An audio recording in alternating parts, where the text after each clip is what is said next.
right, welcome into the Questionable Podcast. You got Scotty Questions here with Meko. What's up, man? What's up, Meko? And Gionne. On the brand new microphone. Oh, new mic in the house. Thank goodness. Difficulties. It's okay. One thing at a time. Yeah. At least we can get rid of some of the background noise. So you're welcome, listeners. You're welcome for your ears. You're welcome.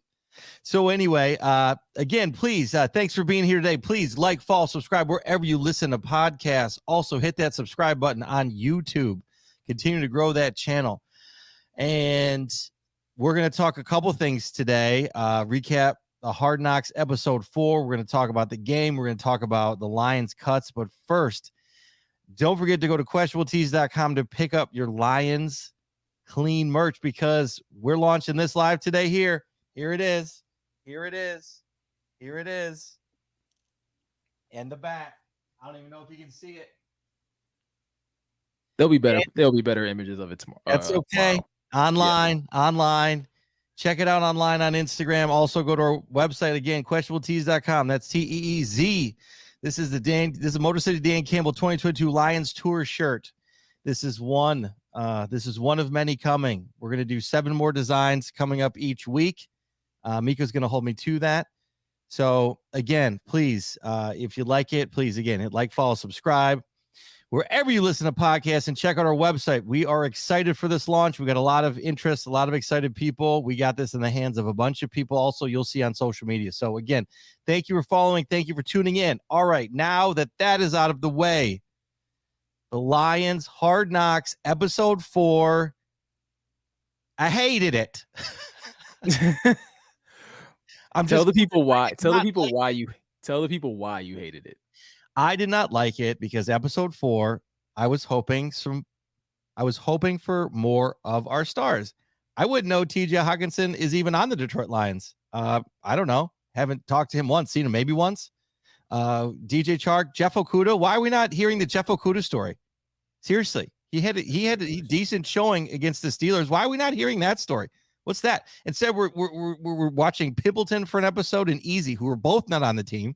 We're going to get into that in a minute, roster cuts, but very frustrated. Don't like it. Not happy about it. Good to see Jared Goff drop some dimes in practice, though. They showed that. Jared Goff and his apparel line. Good luck, Jared. Good luck. Yeah, I was. Oh, sorry. Go ahead, Meko. No, I mean the episode, so you should go ahead. Well, no, like I said, I'm kind of pushing back because my question to Scotty is why, if we're 4 episodes deep and we haven't seen any of those people featured, like you said, why would you expect it in episode 4 of all episodes when you know, like, we're basically on the eve of roster cuts and those guys are clearly making the team? I was hoping for a little bit more. They gave us a little Jared Goff, right? So I was like, okay, they gave us a little Jared Goff nugget. Then they can go back to whoever they're going to cut and talk about that. Then come back to some good news. And then let's go back to a cut. I just think the way in which NFL Films did it, I'm picky. I'm a videographer and editor, so it kind of drives me nuts. Sure. I feel like there's storylines all over the place. I mean, it's Dan Campbell. I get it. That's great. But Dan Campbell, he's not one of our players. I root for Dan Campbell. Don't get me wrong. And this is why we did this. He inspired us. Dan Campbell is the most questionable, fearless coach out there, and I appreciate him and everything he's done. But like, what about our real team? We're just not going to talk about it. And I say this too, Meko, because the other Hard Knocks, right? The Dallas Cowboys one, it was Dak, Zeke. They're focused on all of their players, showing all of this, talking to them. I mean, again, Lions, different team, but I just feel like the way in which they are portraying us a little bit, I just don't get it. Okay, maybe not portraying us. That's going a little far, but I just don't get the storyline. I mean, it's just a little lazy in my opinion. So I caught a clip of like an interview somewhere. Maybe it was on Woodward Sports, maybe it was somewhere else, where they were talking to one of the producers from Hard Knocks. And it was in that very question, I think it was on Hard Knocks, and that same very question about Jeff Okudah came up, like, hey, why are we not seeing more of Jeff? Why are we not seeing more of this person or that person? And it really comes down to, like, they try to mic up as many people as they can, but if that person isn't giving them anything, then, like, how are we going to feature you if there's no sound bites coming from you? They interview them like they did with Amon-Ra. But that's okay. But Amon-Ra also has moments where he's talking in practice. If Jeff's not talking or he's not saying anything noteworthy, and other players are, and again, like Jeff's making the team. Like it's not. It wasn't a TJ's making the team. DeAndre's making the team, and DeAndre got featured. DeAndre did get featured. He just there's no moments of him talking. Well, maybe we don't have that talkative of a team. Shocking, but well, that was my kind of my point about Scott. It sounded like because he was griping about this before in the pre-show. I was griping. I was kind of rolling my eyes, but then when he brought up this point about Jeff Okudah, I was like, that's actually probably the most inspirational story that's on the team right now. So actually, I rescind my eye roll. Apology. Oh, then I'll pick it up. I will heavily pick that eye roll up. No, but like, if you're going into this season trying to make an episode or trying to make a series about the Lions with featured players, I mean, that's just a great story. Like, I feel like because I worked on a reality show, like they try to come up with storylines that they can, exploit and like tell. And I mean, going into it, like when you establish like on the big whiteboard, like what could our potential storylines be? The guy coming back from an Achilles, knowing what only 1/4 of Achilles injury sufferers return to any kind of form. I'd like that. There's stakes, drama that's built right into the story. So I feel like that's where they could have, I think, maybe not forced the story, but I mean, that was right going to there, be my. I feel like but they could have interviewed him to tell us your journey, tell us what happened, and then they could have got B-roll of him training. I mean, we saw it online when we were watching. But what if he didn't want to? What if he didn't want to talk about it? Like that, I think like that's the part that we're forgetting. What do you mean too bad? It's his story. If he doesn't want, if he was sitting there like, yo, I really just want to come in here, I want to grind, I want to go to work. Like, no, I don't have time for interviews. I mean, like, what are you going to do then? What if you're NFL Films? What are you going to do then? But okay, nothing. Then you use B-roll and just use voiceover. Like I don't know. It's too good of a story.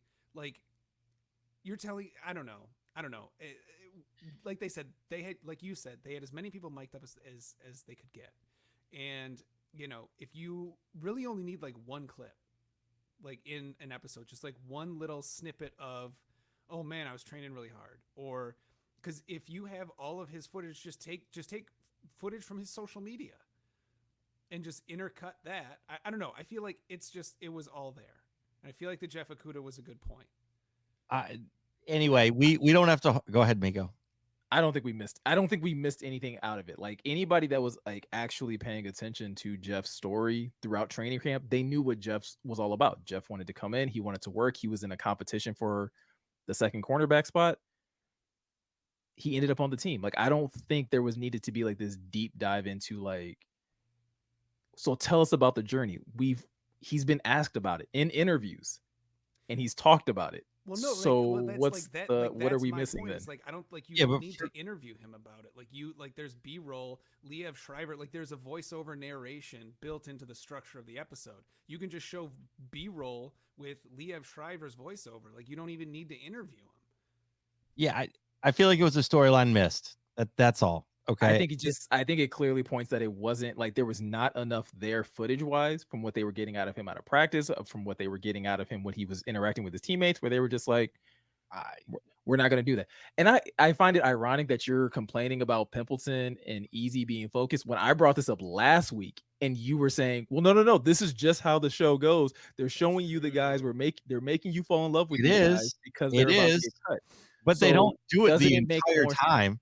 But doesn't it make more sense then that the game before the final cuts that they still focus on those same players? Yeah, because they're continuing to try to make you fall in love with them. Yes, I went on Twitter and people were literally like, I cannot watch any more Khalil Pimpleton because I know he got cut and it's hurting me. Like, so Hard Knocks did their job. They made people fall in love with Khalil Pimpleton, right? And everybody's like, but he gets cut. Totally agree. But you could do that, have that dance, and then focus on our actual players that are on the team with the storyline. I think there is enough. I think the producer in the interview, whatever that was, I just think it's lazy. I've seen it done before. To John's point, there's plenty of B-roll. They could have done it. I just think it's lazy, and it's my opinion. And I could be wrong, but I don't know. To me, it's frustrating to watch. I think they could have done more, but I feel like in this situation, you're being somewhat hypocritical, because I feel like you also, like, we all knew that this coaching staff was going to be the main star. We knew Dan Campbell, Aaron Glenn, like, especially after episode 1, we knew, oh, Right. these coaches are the stars of this. Sure. It's not it's because I think the thing that is ironic about this Lions team in comparison to probably any other team that's been on Hard Knocks is that this team is truly ran from the top down. Like, it is such a movement by the coaching staff that's why they're the focus, is because it's Dan Campbell leading the charge. And it's like, look at these coaches following suit and the impact that they're having on these players. So sure, DeAndre Swift is a star. So is TJ Hockenson. So is Jared Goff, whatever. But the storyline, to your point, so what's the storyline? The storyline is, look at these coaches that are resetting a losing culture for a fan base that has been stuck at the bottom for decades. That's fair. Okay. Yeah, I agree with it, and that's the storyline, and that's very clear from day one. I just would have liked a little sprinkle of Hawkins and a little sprinkle of DJ. We didn't even talk about DJ Shark. Just a sprinkle. Give me a sprinkle. I didn't even get a dusting. Hey, you get what you get, and you don't throw a fit. That's what I tell my kids. That's fine. Just one quick story, just because I don't know whenever it is going to be relevant. But when I was working on the reality TV show, we had there was this couple that came in. Which reality TV show, John? It was the one that was filmed in Detroit, Hardcore Pawn. Oh, okay. Just for our listeners that don't know. Yeah, I might be doxing myself, but I mean, you already. That's fine. You know, Doxed. Officially doxed. But no. So it was, one of those pawn shop shows, and this young couple comes in, and they want to, they're going through money trouble, and it's a heartbreaking story, and so they're trying to pawn the engagement ring because they're engaged, and they're trying to pawn it to get money for God knows what, some heartbreaking, venture. And so they pawn it, and it turns out that the diamond ring is fake. And so as they're trying to pawn it, the girlfriend turns around and she's like, "You proposed me with a fake ring without telling me, led me to believe it." And this whole argument ensues, and she slaps him and storms out, and he's like despondent. They got the camera in his face. And I turned to young, doe-eyed me, turns to one of the producers and is like, "Whoa, man, what luck with that ring being fake." And the dude turns and looks at me and he goes, "The whole thing is fake." And I go, "What?" And he goes, "Yeah, these are Luana's friends." And she's like, she called him up last night and asked him, "Do you want to be on TV?" They said, "Sure." She come up, they cooked up this whole thing, like this, everything that you just saw was made up. It's completely make believe. Like, their job is to make a good TV show. Full stop. Like that is the goal. Like, this is entertainment. And so I don't know. That being said, they could have done something with Jeff Okuda. Are you not entertained? Exactly. Clearly, Scotty isn't. No, Scotty is not, it's okay. We can move on though. I got it out. It's fine, and it is what it is, and it ain't what it ain't. So I guess my question was: were there clips of the Steelers game? Yes. Okay. Yeah, there was. They got that in. So I will give them credit for the quick turn, even though I don't like them NFL films. Good job on the quick turn. Yeah, I believe they made David Blough look a little bit better than he was. Agreed. Like they pieced this package together as in, like, look at how hard David Blough is fighting for the QB2 job, and it's like, bro, I watched that game. They both sucked. Like, I'm sorry. Yeah. It's like I watched a completely different game than what I saw in Hard Knocks. It was unbelievable. Wow. Oh yeah. Okay. Oh yeah. Oh, David Blough, this is what it takes to move a team down the field. Like, this is what it takes to win that second quarterback spot. And it's like, dude, like, bad. They show him coming for Boyle, right? They completely just like destroy Boyle. Like, oh, he was supposed to play the first half. Nah. Worked. Show Blough like have a couple completions, and then it's like, no, but that was a 3 and out. Like, they didn't score. Like, they didn't march down the field once he came in. And then it's like, fast forward all the way to like the fourth quarter when he finally like starts putting that drive together, and it's like, dude, there was a whole bunch of game before that, and Well, like yeah, like It wasn't like, good. Like They they're doing all cut- the voiceover. They're doing all the voiceover, and like, but the score is still 3-19. Dude, they went into halftime, and I was like, I wanted to see what Dan said at halftime. Didn't get any of that, and so I was like, oh, that's a little bit of a letdown because I know he was pissed. Yeah, he no, had they to. didn't show that. He went crazy. So they went Boyle, okay, throw him out. Blough in, couple throws, and then halftime. It's what kind of happened, right? A couple of completions, halftime. Dan's pissed, and then it starts second half, and then second half kind of starts. And it's like a couple passes. Talk about the defense. End of the game. Like It was like second half was like Pimpleton getting like hyped up, then he drops that touchdown pass, and then it's like, well, that's kind of a letdown. And then it goes back to David Blough getting like destroyed. Like that offensive line easy. If anybody didn't understand why Easy got cut, which I'm sure they could have from the last episode, man, talk about a dude that almost got his quarterback killed. Yeah. Like David Blough was getting the crap kicked. Like I felt bad for him in that regard, but at the same time, I was like, they're making this seem more heroic than it really is. Like, like there's like 2 minutes left in this game, and he just now got them into the red zone. Yeah. Okay. Yeah. So that was interesting. They did some Hollywood magic with that. Yeah. They definitely made it seem like he was doing better than he was. Best part of the episode by far, though, was AG's intensity with the defense. And like oh my god, AG was on fire. And they responded though, right? Yeah, that was responded the best part. in a huge way in the practice, and then in the game. I mean, Hutchinson's got moves, man. I will give him some credit. He's got some moves, even against the Steelers, first team starters. Yeah, he's got some moves. He's there. We had that coverage sack. Okudah, Dan Campbell was cheering on Okudah. Good job, Jeff, coming off the field. Like, when was the last time we heard that? Hopefully it's not the last time we hear that. Hopefully we hear it a lot more. Well, I agree, but I'm saying, when was the last? I mean, when was the last? Yeah, even if even. Right, yeah. So that was a good point, Meko. Yeah, AG was pissed. And then Ben Johnson said, "Hey, he was telling the offense, I ran into AG and said, 'Hey, I'm looking forward to it.'" He goes, "I fucking hate you," or something like that, or don't. No, he was like, he didn't talk to him. He was like, AG didn't even say a word to me. He's like, so just so you guys know, they're coming to play today.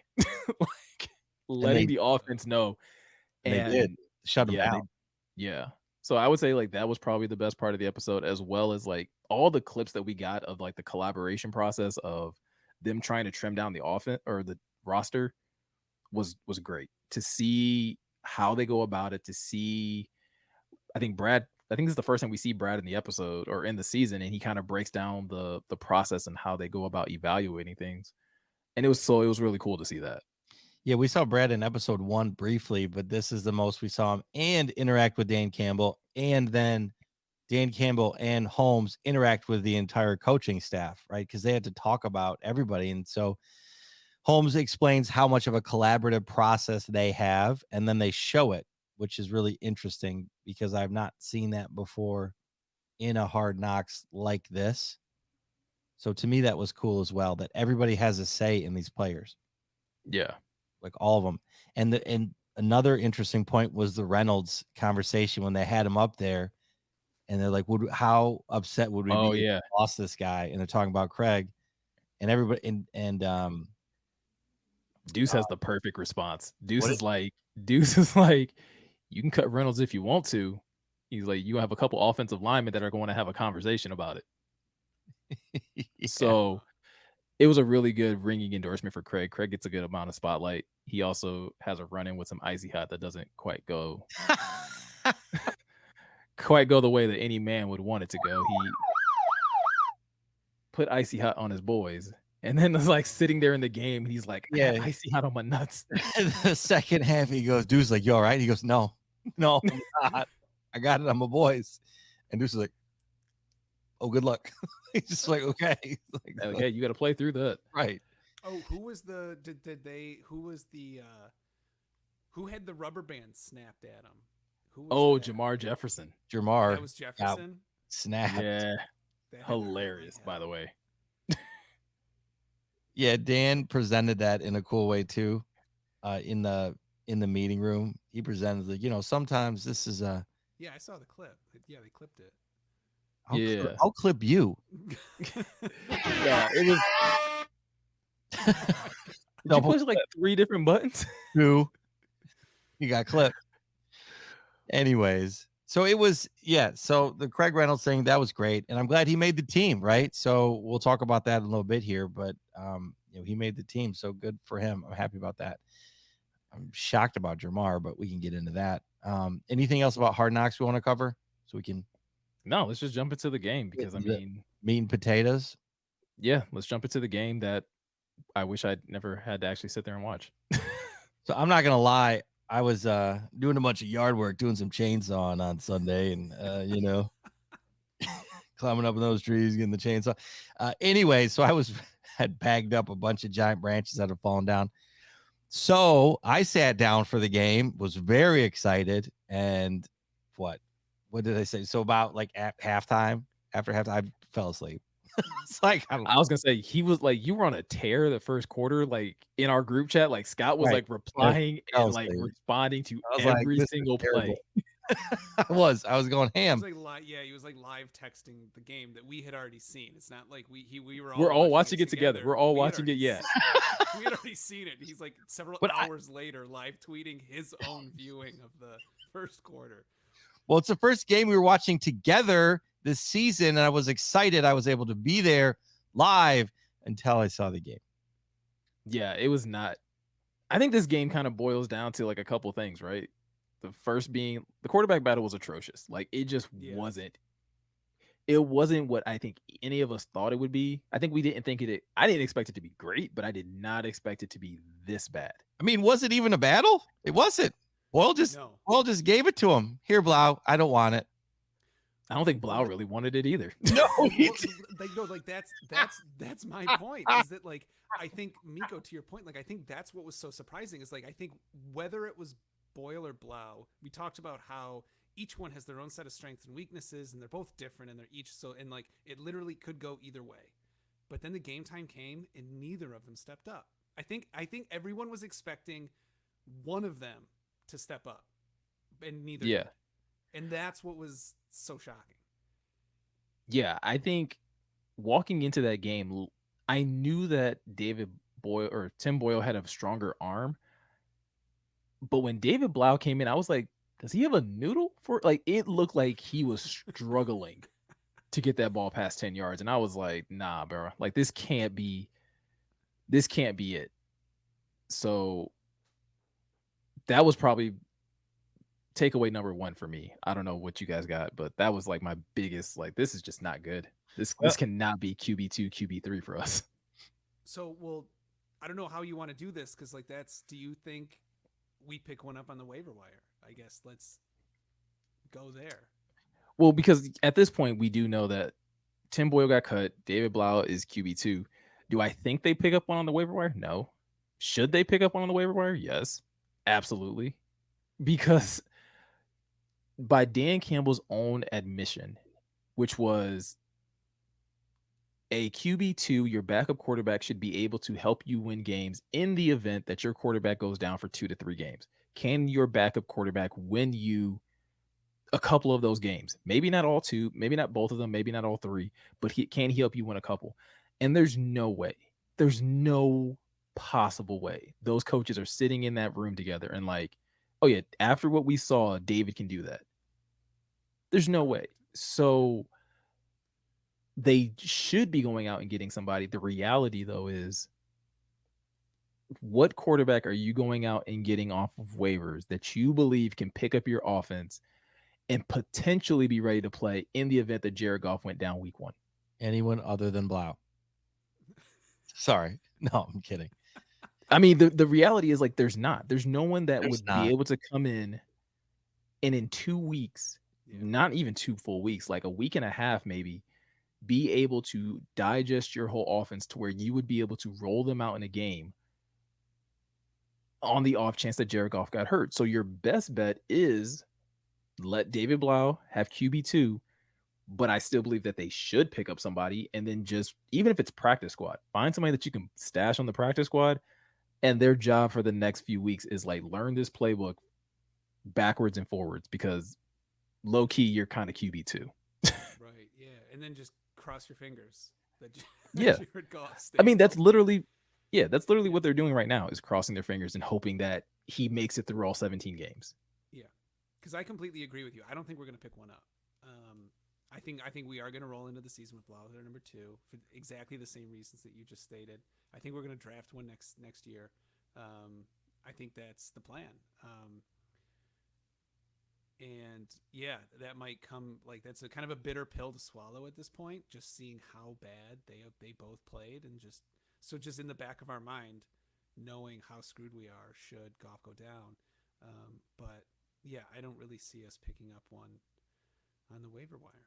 How high But do you I see will them say- drafting one? What's that? How high do you see them drafting one? I mean, depending if Goff goes down, I can see us. Well, we have 2 first-round picks, and I can see us using one of those. Really? So you're thinking first? So, wow. Just only because. Well, I can see it. I don't want to make any. Just don't hold me to anything. But Well, I'm trying. We're gonna hold you to it, but John. no.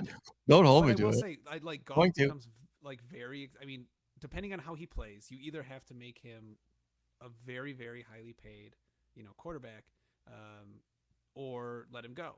And it's just a very, like, the timing kind of sucks.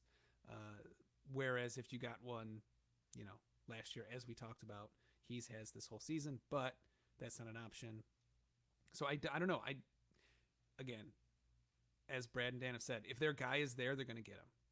As we saw with Jameson Williams, like, he was their guy, and they traded up for him. They spent capital to get their guy, and I can't see them not doing that again if one of these quarterbacks turns out to be their guy. I just wonder, like, the type of message that would send, because I feel like in order for that to happen, for them to take a quarterback in the first round, something went horribly wrong in your season, in my opinion. Yeah, that's And you true. believe that you need to address quarterback early. Now, if you want to get a developmental guy and you're looking 5th, 6th round type stuff, Malik. my question would be, then why not just pick up somebody on the practice squad now? That, like, if you're going to look for somebody to develop, a lot of these rookie QBs have gotten cut. There's a couple of these second year QBs that have already gotten cut. If you're looking for a project, there's plenty of those. You don't have to waste a draft pick to find a project. Okay, would be I take it back. We go secondary with our first Well, 2. like two projects currently on the waiver wire. Carson Strong and like Streveler are 2 projects. I mean, you wouldn't have to give up. I mean, they're released. Yeah. We'll see what happens, but I think that they might not do anything, and fingers crossed. I mean, at least we're not Dallas with like the only quarterback like is Dak. So We should be, though. That's the part that kills me, is that we Really? should be in the exact same boat. Yeah, Yes, I would have because cut David point. Blough. Yeah. Yes, Okay. I would have cut David Blough, because, again, if we're talking about what the final test was for both of these guys in the Steelers game, the test was you get the starting offense in a honest to goodness live game situation. If Jared Goff were to go down, you would get the starting offense. You would go into a game as the starter. And your responsibility in that situation is to go out there and try to win the game. Neither of those guys did that. They both failed miserably. So why are we acting as if David Blough should stay on this team any more than Tim Boyle did? Tim Boyle and David Blough, if my memory serves correctly, same number of turnovers, played equally as bad in this preseason. So I don't believe, I think, Scotty, you said it earlier, I don't necessarily believe that David Blough won QB2. I think it's more so Tim Boyle lost Gave it to him. Gave it to him on a platter. Here, I don't want it. And so that's why we're here. And I don't believe that's a good enough reason to go into the season with David Blough any longer than you have to. Obviously, you probably will have to bring somebody up to speed. But the first opportunity you get to replace that, I would. Okay. Yeah, I want to know how injured he is too. He said in Hard Knocks his knee, I heard a pop. Yeah, His that dude I was limp. saw that That dude happen. They was limping replayed it. around. he was Yeah. it did not look good. So we'll see. Hopefully there's a plan. I'm Yeah. assuming there's a plan. We just don't know about it. But I don't. He was like, it feels weird. It doesn't hurt. I can walk on it, but like I felt a pop. It felt weird. And then he was all upset. So Yeah, because I guess the other part of this Boy. game that was a little rocky was the offensive line play, right? The offensive line play was a Woo. little shaky woo, to start. a little. It settled down a little bit, but it was rocky. Now, do we think DeAndre Swift is able to make something out of what the O-line was given, or was the O-line play just that bad? I felt like they were getting like blown off the ball a few times, and I don't believe that gets fixed. I believe Jamar Jefferson was trying to do what he was told to do, which is hit holes and go where he's supposed to go. But again, when your tackles and guards are getting pushed back into the pocket instead of pushing people out the way, you kind of get what you get. Not to say that Jamar Jefferson couldn't have done more, but It was a I don't tough day. believe. It Yeah, was a I don't tough believe. day. I don't believe DeAndre's turning those runs into 12-yard gains or even 5-yard gains. I think he's probably getting 2 or 3, but it wasn't an impressive showing from the offensive line early on. Right. Okay. Yeah, Scotty, did you have any positive takeaways? Jeff Okuda. Nice. Yeah. Okuda, he had a good swat out of the hands of the wide receiver. Now, I don't think it was a starting wide receiver. It was George it? Pickens. It was Mhm. Pickens. Well, Yeah. even better. So, yeah, it was a great play. He was with him, like right on him, and he dove. And I just looked. And I'm like, shit, here's another touchdown. Oh, who's that? Okuda. So it was a great breakup there. I thought that our defense started out strong, right? So we had a coverage sack, which is the first time in a while we've had a coverage sack. Everybody was covered. So Aidan and was it Bryant were able Charles to Harris. Charles Harris were able to get to Trubisky, and they pushed back into him, which was cool to see.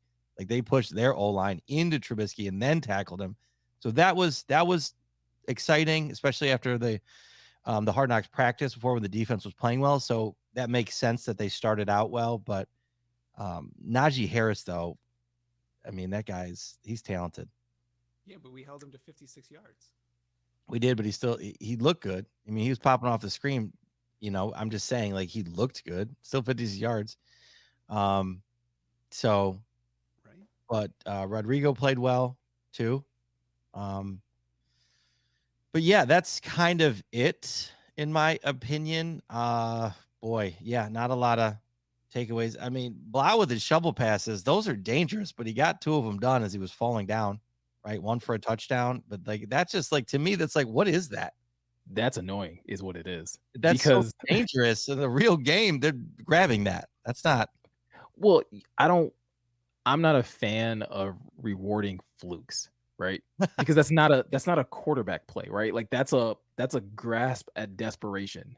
You're trying and you're hoping something works out, and it just so happens to work out. I don't know how I give you a lot of points for that because, like you just said, like what that could have easily been picked off. Both of those like little shuffle passes that he did easily could have been picked off and like taken to the house.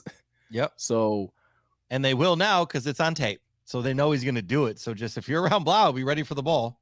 Well, it's not. Again, if we're talking about quarterback play, it just doesn't seem like the smart play to make. It seems like a desperate play. You're so desperate to make a play that you're just tossing something up and hoping that it works out. When the smart play was once you rolled out and you realized that you didn't have a play, then you throw the ball away. Yeah, and I didn't mean to bring the quarterbacks up again. Let's forget them. But yes, I agree with you, Meko. That was fluky, weird, like interesting, but like also like that's terrible. Like that's our backup. Okay, sounds about right. Which I don't like. But Craig Reynolds, let's see, positive. Reynolds had a couple good runs, right? He played pretty well, right? So I think that's why he made the team. His efforts, like his blocking, his his camaraderie or his relationship with the linemen, right? Like they were saying, I didn't know people love him on the team. And what was it, Frank Haley? Yeah. Or was he the Hank one that Fraley. said Hank Fraley? Oh my gosh, that's amazing. Frank Haley. I'm gonna make a t-shirt of that. That's great. I don't know if it was him or the quarterback coach that said Craig Reynolds embodies who we are as a team. Oh, it was one of the assistant coaches. It was just another offensive assistant. Yeah, he was saying that Craig Reynolds embodies who we are as a team. Like that's who we are, who we're striving to be, and overcoming obstacles and working hard and seeing that pay off. And so to me, that was interesting. So I'm glad he had a good day. I'm glad he made the squad. And that was my last kind of takeaway from it. My favorite Craig Reynolds moment was on his punt return because Deuce Staley's voice is still in my head from last Hard Knocks of like, you go at the man, like you go into them, you run it, you run at that man. And in his punt return, Craig Reynolds, he was on the sideline. He could have easily stepped out, but there was a guy coming and he just stiff armed him, and he whooped this man, stiff armed him into the ground. Yeah, there was a holding penalty, so it got called back. But I was hoping that on the episode they showed Deuce's reaction to that, because I have to imagine Deuce loved that. Even if they didn't show the reaction on Hard Knocks, I'd have to imagine Deuce loved that. That's exactly what he's been talking about. That's what he's been coaching this whole game. And then you saw it, and he got an extra 5 or 6 yards on that run because of he just did him in. So I just looked up, because as soon as I said 56 yards, it didn't sound right. Najee Harris had 10 rushing yards on 4 attempts in that game. Yeah, I was going to say, I think it was the I whole felt team. like the Pittsburgh Steelers as a team, I think, had 56 yards. Probably, because I was going to say Najee felt like he was very much contained in that game. Yeah, there were not a lot of rushing lanes, and I said this last week when it came to the defense and how they played against Indianapolis, which was that, like, for me to believe that this defense is trending in the right direction, I had to see it 2 weeks in a row. Like, you got to do it consistently, because that's what you're going to be asked to do once the season starts. Like, you have to show up every single week for every single quarter. You can't just pick and choose when you want to show up. So to see them do that 2 weeks in a row, and specifically this week was the starting defense, it was very much encouraging, because that's a high profile offense. And I felt like this defense going into this game, we were going to learn one of two things. Either this defense is for real, or this defense is in a lot of trouble, because Pittsburgh has weapons on the outside and in the backfield. I would have assumed prior to this game that they had a pretty good offensive line. I don't know. That's a little questionable, or maybe our defensive line is just that imposing, but it does make me feel a little more confident going into the season. Now, again, we have to see how this all plans out, because in next week or in 2 weeks, then it's real. Then teams are actually scheming for you. Then teams are actually putting together like who they want to double team, who they want to take out, who they want to go after, in the passing game and things of that nature. So it will be interesting to see how that kind of plays out once the Eagles come into town. Yes, because I remember I was talking last week that you were saying that Jonathan Taylor didn't play.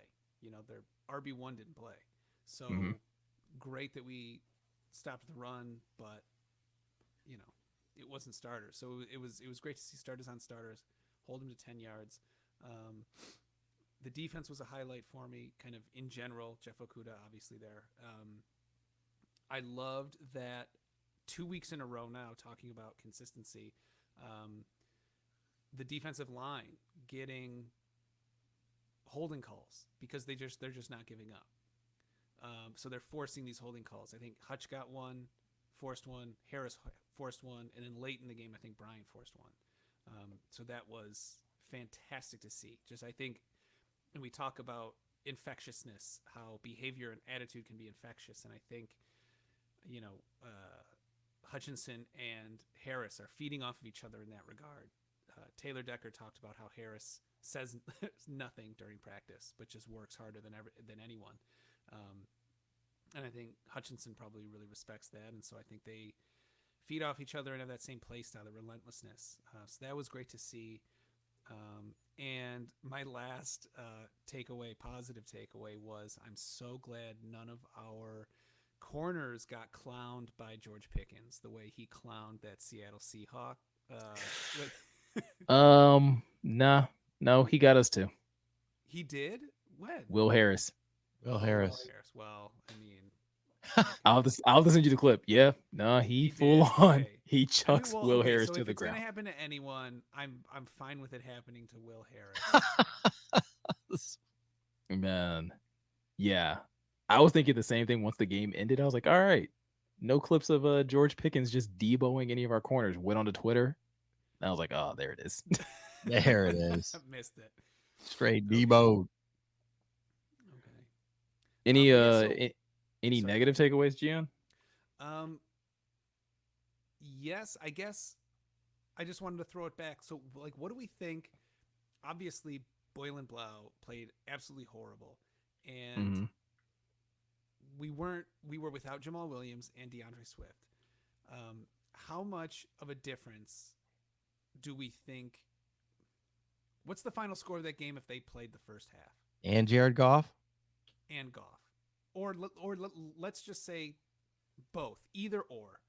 If our full running back core was in with Boyle and Blough, because there were a lot of 3 and outs, and I don't think there's that many 3 and outs if Swift and, although Meko, what you were saying, our offensive line was really getting pushed around. So I don't know. What do you guys think? Like, is it just a completely different game? Yes. I wouldn't say completely different, no, because there was pressure. There was some legit pressure.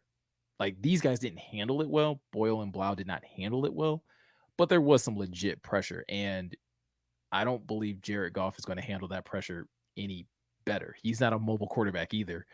He better handle it better, though. What I will say is I would have liked to see it, because that was a major pain point for him last year, is that Jared's fine when everything is going well. What about when it's not? And this would have been a perfect game to see that.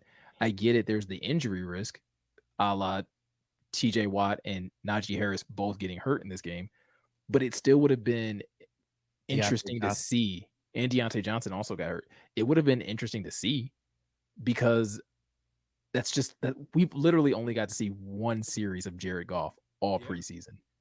So I don't think it's like worlds apart. I think it's a little different, sure, because I think Swift and Jamal provide a level of juice that Jamar just doesn't quite have. Yeah. But I don't think like the score's flipped, or I don't think that they put up a ton of points. I don't know. I had this as a close game. I had Pittsburgh winning this game regardless. I just thought it maybe would have been probably by a touchdown. Even with knowing that Goff was not playing, you thought it was still going to be a close game? I thought it was going to be like I said, I had them, I think, 24 to like 13, something like that. So it was like a 11-point game, and ended up being a 10-point game. And it was because of backups. I was like, I don't think the backups will be that great. But, you luck into a couple deep throws and you get into, the red zone and you get a touchdown here, but then everything else is field goals. That's kind of what it ended up being. Yeah.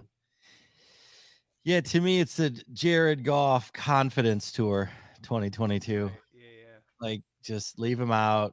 You're amazing. Just build up his confidence and just hope it stays. Yeah, the injury thing too, but in seeing the game, it's like, oh, they didn't want him in there because can't have Goff start doubting himself. We need him to believe he's going to take us. You think that's a part of it too? I think that's a part of it too. I do. I think Goff is. We've talked about this, right? And how, and you just said it, right? When pressure's in his face, how does he? Right, that's when he has the most trouble. So I do think he needs to learn it, but I don't know if he ever can. And so they're just like, we're not even going to open that door. We're going to leave that shut. We're not even going to open it. We're not going to open the injury door. We're not going to open the confidence door. Jared, you're amazing. No, we're good.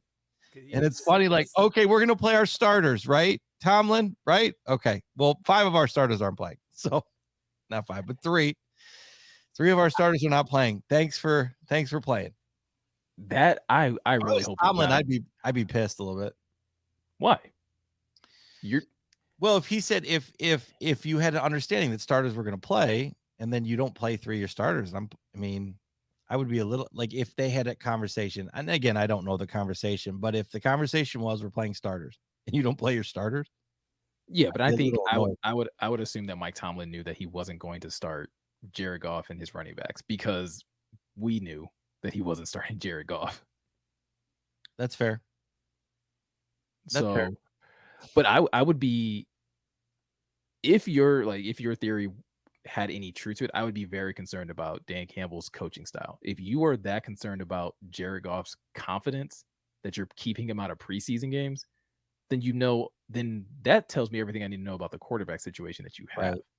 Right. I believe it was 100% injury related. I agree. I was just a conspiracy corner. But that's why I say that I would have liked to see him play because I would have liked to see him actually face a good pass rush and see how he deals with it and deals with a difficult defense. Minka Fitzpatrick, TJ Watt, Cameron Hayward, like those guys are legit ballers on that defense, and it would have been a really good test for Jared to see, okay, can you move the ball against these guys? TJ Watt looked like he knew all the plays too. He was on it fast. TJ has a different gear. Dude, he is different. Like that first run, I believe it was, and he blows by Panay. It is not even close. Like he gets a run, and it's a good thing it was a run because if it had not been a run, Tim Boyle would have been sawed in half. Like he came across that edge clean. So that's the game in a nutshell. Jen, you had something in the notes about TJ Hockenson. Are you resending your question about TJ Hockenson, or are you? What is this? Oh, I know. I forgot I wrote that. No, because like TJ Hockenson had a, granted he was 1-on-1 against TJ Watt, and it's, you don't really like to see a tight end 1-on-1 with TJ Watt. He's gonna win that. I mean, he won against Panay School clean, but someone made a comment in one of the threads I was reading that like had TJ Hockenson known, or they said that they thought TJ Hockenson misplayed it because it looked like TJ Hockenson was trying to drive Watt back when all he had to do was like just like pop him for like a second and a half, and because he was trying to drive him, Watt was able to use that leverage and counter and then get behind for the tackle for loss. When all Hockenson had to do was just like stop him for like put one hit on him, stop him for just a little bit, and not necessarily drive, like just hold him up. I guess not pop, just hold him up. And then I don't know the position well enough. I was gonna say like if someone put that in the comments, I would question their knowledge on run blocking because the idea of run blocking. I don't know anything about football. Because the idea it's not true.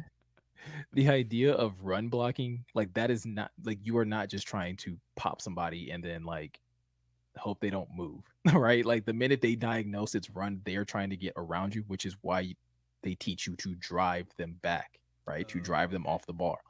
That's just the nature of the position, though, is that you're going to try and drive somebody off the ball, and that person is going to try and get off the block. You both have responsibilities. I don't know why anybody would expect TJ Watt to be like, oh man, TJ Hockenson's blocking me. I guess I'm going to go back 10 yards. Like, no, he's going to get off the block and make the play. It's the nature of the position. I thought TJ actually did really well in blocking, though, in all honesty. Oh, okay. In my assessment, I thought I'm struggling to like think of the play that person was referring to, but like, I mean, it was fine. It wasn't like anything George Kittle-esque, but it was fine. It was serviceable. Okay. That works. Sorry, go ahead. It's serviceable. No, that's it. I just feel like and I don't know if this is a facet of his play or of just there's shiny new objects in Hutchinson and Rodrigo. that's taking attention away from Hockenson, and he's no longer like the shiny new toy. But I feel like we haven't heard much from him this offseason. I heard that last season there was all that hoopla about him.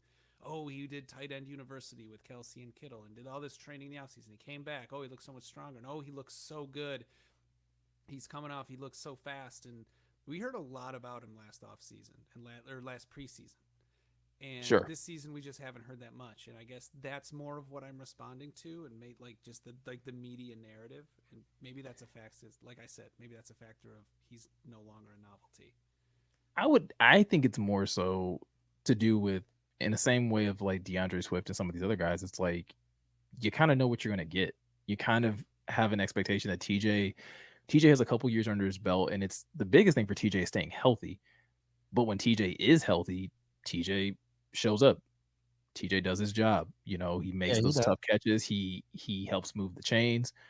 So I don't think there's as much fascination with TJ this year because TJ has just consistently gotten a little bit better every year. It's all about being available though for TJ.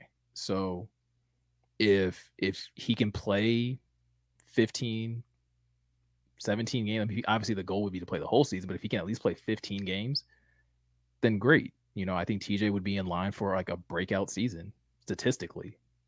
Right. I mean, he did have one catch for 15 yards, I think, something like that. He had a good catch. Yeah. Yeah. So he's still that guy. Yeah. So, but speaking of like guys being those guys, I mean, let's kind of transition and break down this 53-man roster because let's go. One last thing I wanted to say, and it goes to Meko's point about consistency.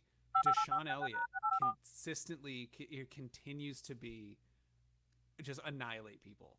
He is. It's so fun to watch. He hits so hard, and it's really fun to watch. Like that's and it's great because like that's how he plays. That's who he is. That's how he plays. And I think if he can stay healthy, he's had problems in the past, but if he can stay healthy, it's gonna be great to see him all season. No, absolutely. The hyperbaric chamber is paying off. All right, let's talk Lions roster. So a lot of moves were made between yesterday and today. The Lions had to get down to 53 people on the roster. And there were some surprising cuts. Let's first, before we like jump into like everybody that was cut or some of the most controversial cuts, Scotty, who was your most like surprising cut from this group of guys? My most surprising cut was, it's a good question. I'm surprised about Jackson. I guess he'd been playing pretty well. You know, that was kind of surprising. But the way Reynolds has been playing and knowing that he's such a big part of the team makes total sense. You know, so in that breath, Jamar Jefferson, I'm shocked, right? I guess I'm shocked. I mean, he got a lot of run. He got a ton of run against the Steelers. And it was very interesting for me to see him getting all that run. And so again, there must be a guy they like. And that's just this is where the culture, and they're trusting their culture and the coaches, right? They're trusting what they think and the type of players they have. That's a big part of how they're evaluating, not just talent. Yeah. And so that's what that says to me, which is good. Okay, they're consistent. That's fine. But I think Jackson was one that was interesting. Gionne, what about you? What was your most surprising? I said cut, but like move, I guess. So cut or move that the Lions made. Honestly, like not really based on play, but more based on just how the coaching staff had talked about him was Pittman, maybe. Yeah. It just seemed like they were much higher on him, and like you were talking about valuing developmental guys. It seemed like he was someone that they were willing to put the time and effort into develop. So for me, Pittman was the surprise for me, even though Josh Woods, yeah, we'll just say Woods, was playing really, really well. or I shouldn't say really, really well. He was outplaying Pittman. Yeah. But you just kept hearing, and maybe that was coach speak to try and motivate him. Who knows? But that was my surprise. Yeah. I would say like my most surprising What was yours? move from this final rounds of cuts was the fact that the Lions decided to keep 4 tight ends. That, like, after going through the roster, I was like, oh, 4 of these guys. Because I know we talked last week about basically it coming down to Mitchell and Zylstra, like, who were they going to pick between the two? And they decided we'll keep both. And to me, that was a little surprising. Now, if I take a step back, I feel like one of these tight ends is going to end up playing the Jason Kabinda role. Yes. While, Kabinda continues to be on the mend. But at face value, I was like, 4. That's really interesting that they decided to keep all 4.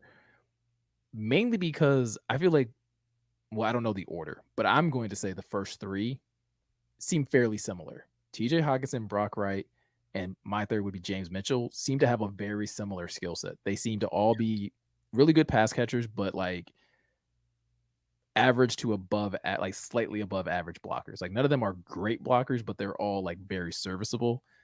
Zylstra is probably the most pure reception one. I guess he's the guy that converted from wide receiver into tight end. So, but I was legitimately surprised that they decided to keep 4 tight ends.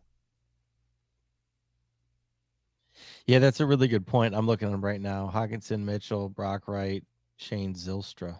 Scott, were you devastated when the Tom Kennedy text came through? Obviously.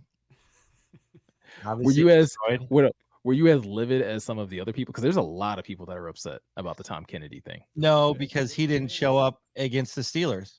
He didn't show up. If he would have had a good game against the Steelers, then that's a different story. But like we said, I mean, it's just he's close, right? Mr. Reliable until, I mean, the lights were the brightest in Pittsburgh. And, a lot of the guys didn't show up, right? Pimpleton, Kennedy, I mean, had some catches, but they weren't doing what they were doing against the Colts. And so I get it. And at that point, Cephas, right? I mean, he caught a touchdown, right? I mean, yeah, he caught that wobbler of a underhand toss that you But he play with caught your it. kids in the yard. Yeah, but he caught it. And the Cephas thing, yeah, I think that's right. Well, the Cephas thing, in my mind, Tom Kennedy was never going to unseat Quintez Cephas off of talent alone, right? Dan Campbell mentioned it. I believe it was this week in one of his press conferences where he's like, yo, I'm not, I'm not stupid, right? I understand that when it comes down to building a roster, you're at some point in time, you need talent. It's not enough to just have guys that you trust. Right. You need talent. And I think that's where the difference between a Tom Kennedy and a Quintez Cephas comes in, where it's like, sure, I can trust Tom. I believe that he would be reliable and dependable, but is his talent there? Do I believe that if Tom had to go in there against a starting nickel or a starting outside corner, that he's going to win those battles? Probably not. Quintez has proven that he can and that he will. And then, well, basically, like that was it. Like we didn't get to see Trinity Benson. Maurice Alexander didn't get a spot. Khalil Pimpleton, like you mentioned, also got cut. They kept 5 wide receivers, which probably would be like my second biggest surprise, is that they did not keep 6. And so I get that a lot of people are upset about the Tom Kennedy thing, but I always come back down to this. If you are upset about Tom Kennedy not making the roster, then tell me in what situation he was going to be suiting up on Sunday to play what? Right. You said it was last week when I was all over TK. Yeah, I mean, it's just, and this is not just at you, but this is like anybody, because again, there's a lot of people, but it's like, then tell me what he was going to do, because he wasn't going to play receiver. He wasn't going to like suit up at receiver over DJ, over Amon-Ra, over Josh Reynolds, over Quintez, and over Khalif. It's interesting they got Khalif at wide receiver 4 and Quintez at wide receiver 5. Yeah. I mean, not really. A little bit, maybe, just because I think Khalif is, the way I kind of look at it breaking down, Khalif is Amon-Ra's backup, Quintez is DJ's backup, And until Jameson, comes back healthy, he's technically like Josh Reynolds' backup. Right. That's It's fair. kind of how I'm breaking it down. That's fair. So, but I don't think there should be that much like confusion or I guess frustration about Tom Kennedy being cut, because again, he wasn't standing out on special teams either. So when it comes down to it, like if you're going to take up a spot on the roster, what else can you do if you're not going to be able to do the main thing? Well, agreed. And Meko, let's not forget about Jameson, right? I mean, maybe that's why they're not keeping like 6. You got JMO on the bench. Yeah, and you'd probably have to end up cutting one of those guys anyway. Right. So if you what's end up the point of having, I mean, like I think that might have something to do with it. You got JMO bottled up. Hint, hint, hint. Easter egg. John doesn't even know. He's bottled up, But that's a good point as well, is that Jameson's gonna have to come back at some point in time. And so that's probably your 6th receiver. I don't think they're gonna cut a receiver to bring Jameson on board. right.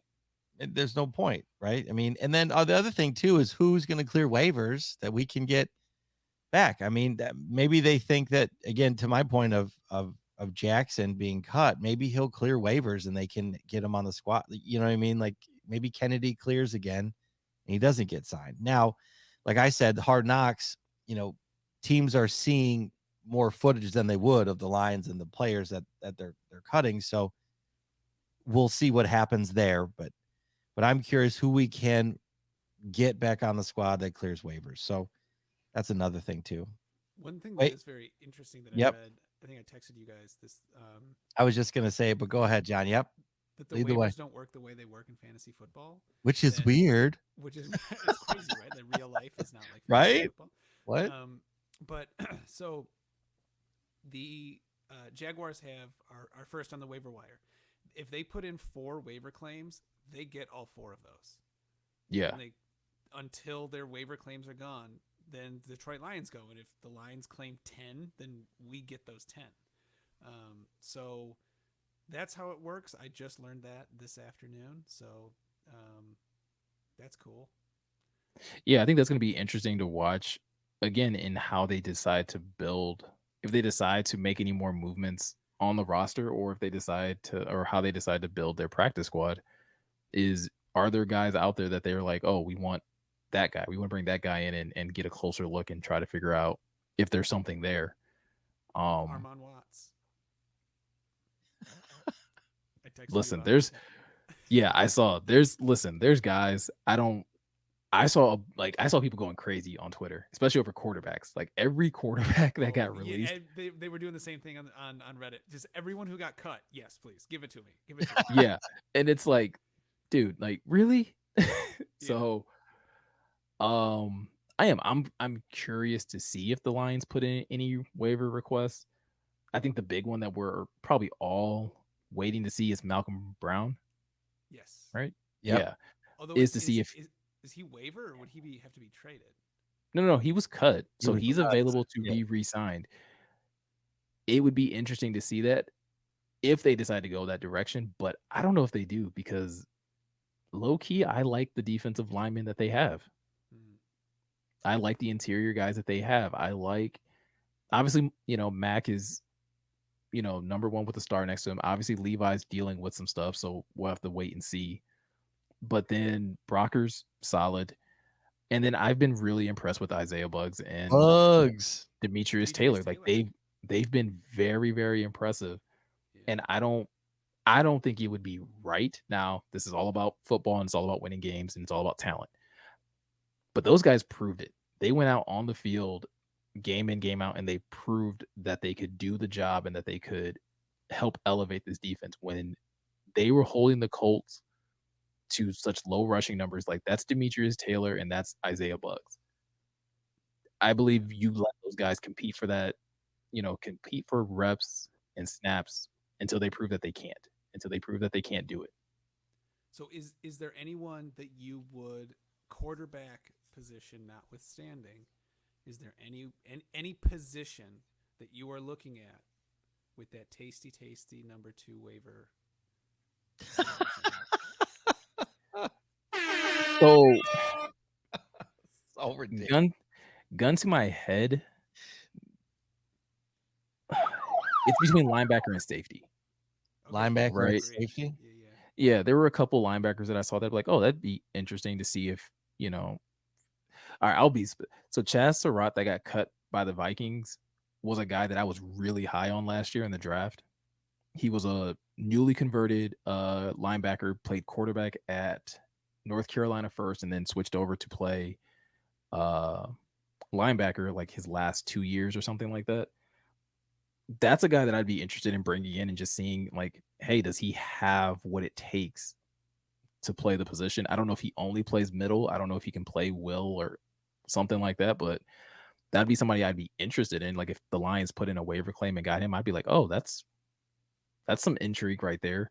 He was a 3rd round pick last year. And then this was a guy that I was really high on in this draft. He went undrafted, but Vernon McKinley out of Oregon was a safety that, again, I think he had like all like the leadership intangibles that you wanted, a captain, all those types of things, but a little undersized, and he got waived as well. So that's probably like 2 guys that I would like if the Lions wanted to kick the tires on those guys. I'd be very like that would raise my eyebrows a little bit and be like, okay, like those seem like some quality developmental guys that don't really have a bearing on your roster right now. Yeah, I was gonna say like they're not. If we sign them, they're not stealing anyone's job. Yeah. Yeah. So if you feel good about the guys that you have, then you really do. Like you can literally bring these guys along slowly, get a feel for what they do. And if they have a place on your 53, at any point in the season or next year. Okay. Interesting. Any of the other cuts like that surprised you guys? AJ Parker, Gionne, you mentioned Pittman. Obviously, we all kind of were singing the praises of Jared Davis a little bit. Godwin got cut. I was gonna like Iggy. Yeah, Iggy. Any of those guys that kind of just like jump out at you? Davis, I mean, a little bit. So Davis and Pittman getting cut, I think, made me think that Shep really likes Barnes' development. And he said in his presser, he's I'm using the term viral very loosely, but his presser that went viral. If you haven't seen it, go check it out. He's fantastic communicator, and he just simply says Derek Barnes is coming. And with him, it's always been above the neck. It's always there's nothing about that man's physicality, athleticism, that is lacking. Not a single ounce. It's all above the neck. So, and I think he really likes where he's going because I think he had a couple of really good plays in the Steelers game. He shot the gap a couple times. I think he's really coming along. So I think the fact that they cut both those guys really indicates to me that Barnes's flashes are becoming more consistent, and he really is starting to pick up the mental aspect of the game. The way that Rodrigo is like, no, this is the gap, this is the assignment. Don't get distracted. Just do your job. Yeah. Basically, and I would say for me it was AJ Parker, starting nickel last year. We talked about this as well last week, right? About him and Chase Lucas and Mike Hughes and which of those guys were going to make the roster. Yeah. I'm super happy that Chase made the roster. Chase, the same way that Craig Reynolds seems to embody everything that the Lions are, I feel like Chase is that on the defense. Like I agree, very much so. In seeing him in Hard Knocks and his attitude, and he's got that dog, and he's got that dog. He's 100% face, and he doesn't give a rip. Nah.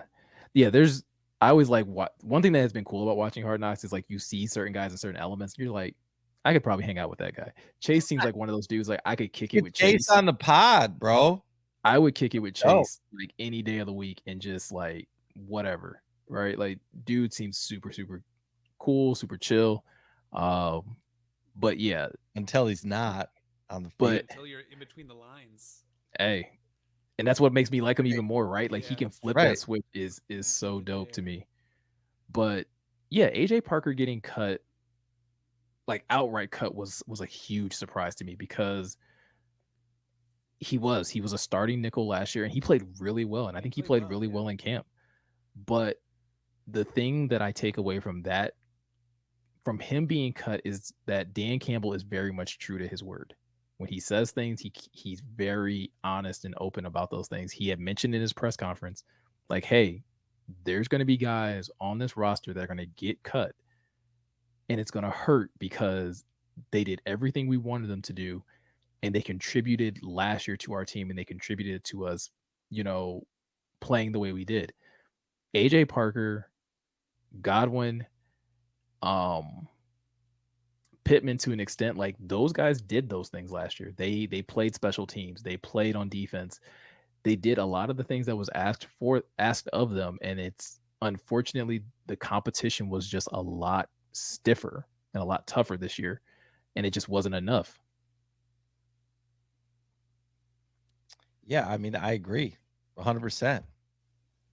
So, if you guys have anything else to say about the roster, speak now or forever hold your peace. Because I have a question. Speaking of stiff competition, that came up in my reading today that I want to run by you. So if you want to, I mean, the only question I have left about the roster is just how do we all overall? How do you feel going into week one? Well, week one against the Eagles, after just Chauncey Gardner-Johnson, they just traded, upgraded even more. I don't know, like.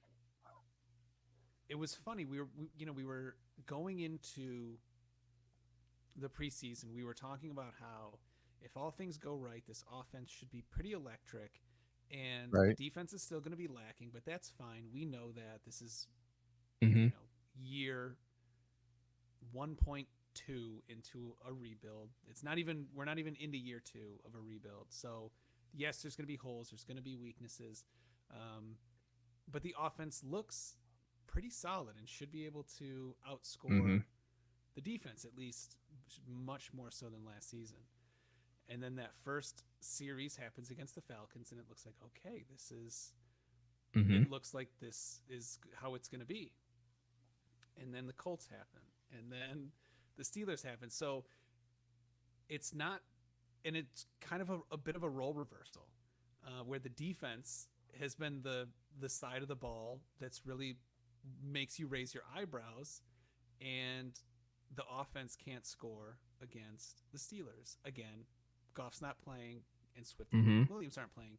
But I just found that was a fairly interesting aspect of how this preseason played out. I did not expect 3 weeks ago to be still having question about the offense and thinking, oh, I think our defense is actually going to be quite good. So would you say that you're concerned about this roster, or are you like in a what I'm really trying to say is, I don't know what I'm trying to say. Oh my gosh. So you don't know what you're feeling? You don't know what you're feeling right now? He's working through it today. Yes. He's working through it today. That's what it sounds like to me. Gionne, I'm going to speak for you. He's working through it. And to follow up on Gionne, I think that Dan and Holmes kind of knew who the team was. Sure. I think that there were a couple surprises, like Rodrigo. Pleasant surprise, right? He's this year's Amon-Ra, like in the 6th, kind of a steal. He played really well. He's learning quickly. He's not perfect, but he's learning quickly, and he's strong guy. I think that, again, I think this team, I think they did a good job with what they have. I think they've built the team out in a year very well, right? Think about where we were a year ago to where we are today. We have a wide receiver room. Great job, right? On the defensive side, we have a defensive unit that can stop, the run in preseason. Let's see what happens in the regular season. I think 2 different things, but I've seen good things. And to John's point, wasn't planning on that, right? The way this kind of started, wasn't really planning on that. Aidan's got some talent. Again, I'm shocked. I didn't call that. I didn't see that. So credit to them for drafting him. I think that they've done much more good than bad. I think that we are in a good position in order to start the season then think about everybody who's injured. If we can get everybody who's injured healthy, then I'm feeling really good. That's to me, the biggest concern is all of our injuries. Okwara, Jake, like Pascal, more like, I mean, we wave. Yeah. Like The interior. And then Jameson. I mean, come on, JMO. We don't even know what is possible with DJ Chark, Amon Ra, and I can't even the electricity that guy's going to bring to the team. Like I can't. I don't even know. I don't want to get my hopes up too much, but I think that Jameson will bring those electric plays. He's the guy who's going to be just taking it to the house, I hope, right? Give him the ball in stride. And, if we thought Pimpleton was fast, yeah, whatever. That's true. Right? Think about how Pimpleton looks fast. Stronger. Right. Like we thought Pimpleton, and I thought Pimpleton looked pretty quick. Like, okay, but we have Jameson. Like, I can't wait to see that. And so I think we're in a good position to start the season. I think that we're a little bit ahead of other teams. Think about how Dan's got them up to speed hitting faster than most other teams. Knock on wood, we haven't had any injuries. Blough just got injured. I don't know how bad that is, but that's because the O-line wasn't protecting him and he got destroyed. But we were taken to other teams. We got through the preseason, no injuries. We just saw the Steelers get 3 injuries in the last game. So that's horrible. That's something we don't have to deal with. We dealt with it last year. I think that they're doing all the things correctly and have so far. We've checked a lot of boxes to get us to game 1, right? To game 1, week 1 healthy. And I don't think we gave away the farm on all of our plays. I think we did a lot of vanilla stuff this preseason. I think we have a lot of other stuff that we're going to do on the offense. I do think that's going to be exciting. And the defense, I think the defense needs to mature. I do still think it needs to mature. It needs to grow and go through. There's going to be more growing pains with that. I don't know that our defense will be able to, and I'd like to see this. If they got to adjust in the middle of a game and completely change it up, can they do that? And can we do that? AG, I trust in AG, but the players got to play. So I think we are teed up for success in our first week. I think we have a week off, right? And then we have our first game against the Eagles, which are going to be a huge test. And I'm excited to see that test. That was great. Thanks. Yeah. Well said. Yeah, I'll keep my take short. I think the offense is, or I think the roster is set up well for week 1. I think for what they need to do against the Eagles, I'm still not convinced that they win that game outright, and it's more so just a talent gap than it is like the roster not being, what it needs to be. But I think going forward into the season, like, this is a good roster going in. I think you have your pieces on offense. I think you have some really strong pieces on defense, and you have a bunch of guys that are waiting to come back in the wings, right? Like Scotty mentioned, you have Romeo, you have Josh Pascal, you have Levi that, again, we don't know exactly when we'll see him. Will probably be week 2, 3, something like that. Iffy. There's a number of guys, and then you have JMO on the offensive end and Kabinda as well. So there's a lot of pieces that are still yet to be put into this puzzle. But looking at this 53-man roster, like, there was no one that I walked away where I was angry that they got cut. Like, I can't believe you cut that guy. You've lost so much talent. And I think that's Dan's been giving a lot of credit to Brad Holmes, and I believe it's well deserved, because when you look at this roster, you look at who was cut. Like I said, no one jumps off the page where you're just like, oh, that's a huge loss in talent. It doesn't look that way as of right now. Now we'll have to see once the season kicks off, but at least looking at week 1, yeah, I'm happy with where they're sitting, and I think they have enough guys to put up a really good fight against the Eagles. Do you think it's close? Yeah, I think it's way closer than it was last year. Yeah, it's much closer than 44-6. I think it's much closer than that, but it is touchdown. 2 touchdowns, probably 2. Now, Yeah. do you think like one of those, like it's a close game and then like they get one in like the fourth quarter to kind of seal it? Yeah, kind of something like that. Yeah. I think I still can't quite shake, the defense dealing with a rushing quarterback. So we gotta see that, right, and see if they've cleaned that up and if they can fix that. We got to deal with AJ Brown. We got to deal with Devonta Smith. Yeah. I'm not overly concerned about their defense, but I mean, AJ it is Brown. improved. It is improved, Yeah. and yeah, like Did they have a strong? Did the Eagles have a strong tight end? Do they still have Goddard. Ertz? Goddard. Goddard. Okay. Yeah, He's good. he's solid. So there's still some stuff to be worked out, but again, it's week 1. I don't think.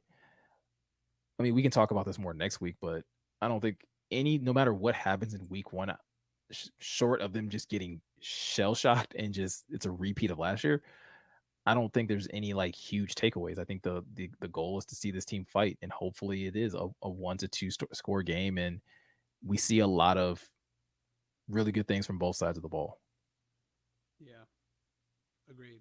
I give him. I'm like 80. I'm like 80-20.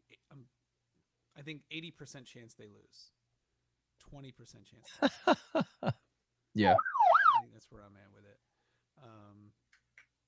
Yeah. And then like I think the only reason it's that high is like I think because it is week 1. We're switching over. I think I've said this before, so I'll keep it brief. But we're completely switching over defensive systems. So many new offensive weapons. There's a lot of players and systems that teams won't have tape for week 1. Like I said, I really like where we play the Eagles, or when I should say. I like when we play the Eagles, and I like when we play Dallas. And I think those two things are very much in our favor with the schedule. LA, where the after party's raging in my LA town. He was sitting there smiling, just not doing anything. Waiting, not even listening to John talk, just No, waiting to hit the listening. button. You just see it on his face. What did you just say? No, just kidding. All right. So anyway, I mean, yeah. One last quick question.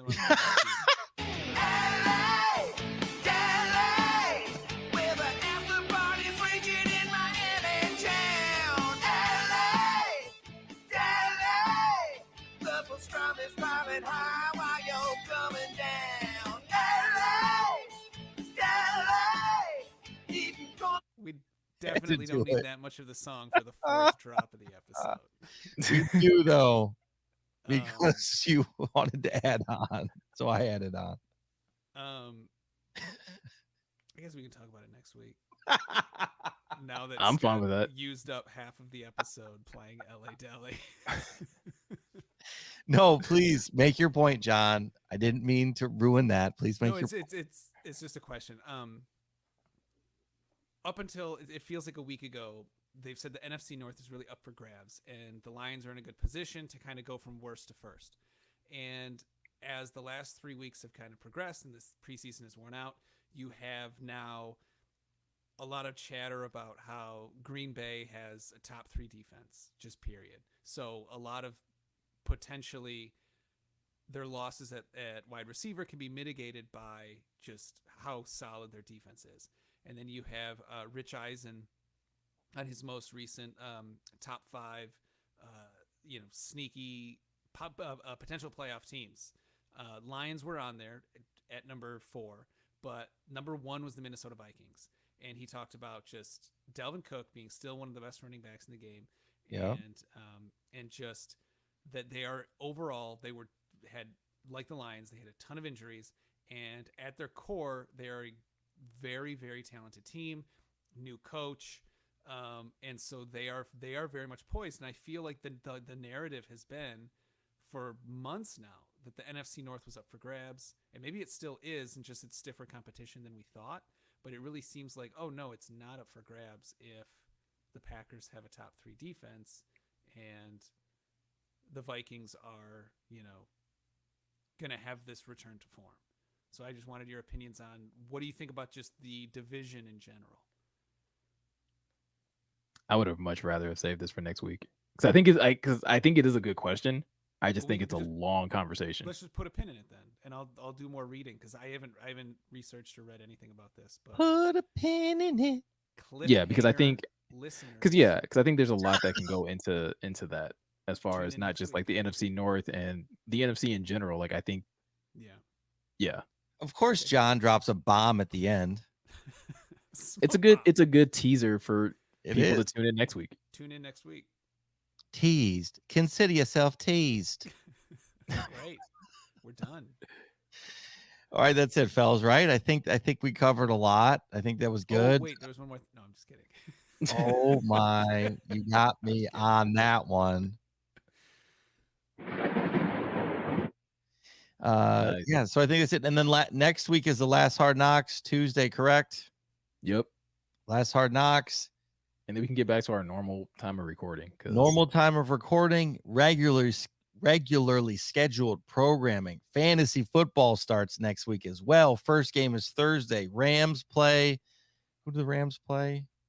Right, that Thursday night game. I don't know. Anyway, Rams are playing because they're hanging the banners. Good for them. So yeah, so that's it. I think that's it, fellas. We'll wrap it up here. Again, thank you all for hanging with us the whole show. Please like, follow, subscribe wherever you listen to podcasts. Hit that subscribe button on YouTube. And again, please head over to Questionable Tees. Grab the Dan Campbell, Motor City Dan Campbell 2022 Lions Tour shirt. We have limited edition, limited run of these, limited numbers. So first come, first serve on those. So please check them out. Again, we have more t-shirts coming. We're going to do weekly drops. Again, hold me to it because we got some really great things in the works here. Again, we appreciate all your support. I want to thank you both. I want to, Meko, thank you. Gionne, thank you. I want to thank my family. I want to thank all the crew. I want to thank everybody that supports us. And, I appreciate all of you. So thank you, Meko. Yeah, definitely. Like always, got to thank my wife, got to thank my girls.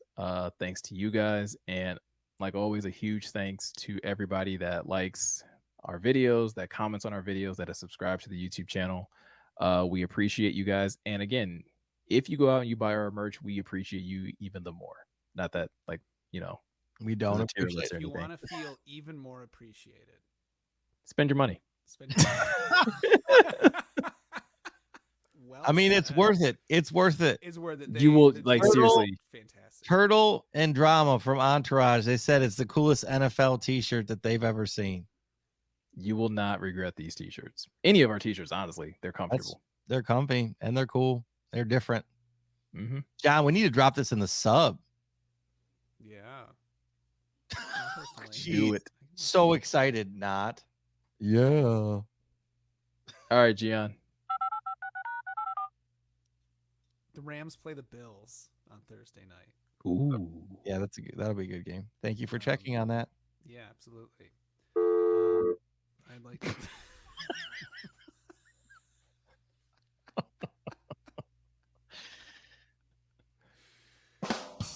I'd like to thank my wife, first and foremost. Thanks, Rach. And you guys, and yes, thank you, Scott, for sending me this microphone. Yeah. I hope my audio is coming in crystal clear. He has a microphone. So you can so people can hear my lack of football knowledge in crystalline audio. That's my goal. Oh boy. I mean, they've been able to hear ours, so Right. John, go easy on yourself, okay? Be nice. I've never done yeah, the people in the comments will beat you up for you. You don't have to do it yourself. Don't give them anything else. They don't. Oh, I'm not going to go there.